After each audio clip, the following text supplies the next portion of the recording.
In this episode, we're going to be installing MySQL and Wamp. You don't need to know much about MySQL yet, but MySQL is a popular database system. So a super basic idea of how it works is if you update your profile name on any website or application, your name will be stored in a database somewhere.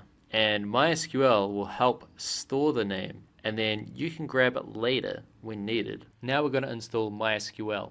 So here on the MySQL website, dev.mysql.com downloads/workbench.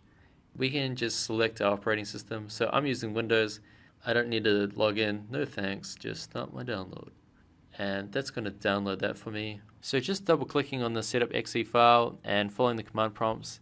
And then we just open it up here. Once it's open, we're going to create a schema. So we're just going to right click on here and we'll hit create schema.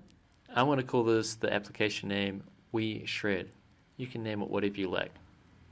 Finish. Boom. And we're going to use that to install OctoberCMS later. Alright, so now we're going to install Wamp. We want to be able to put our website or application on our own computer and not on the internet. This is also known as localhost. So to do that, we're going to need either Wamp or Xampp or some other tool. So I know Xampp is a very popular one.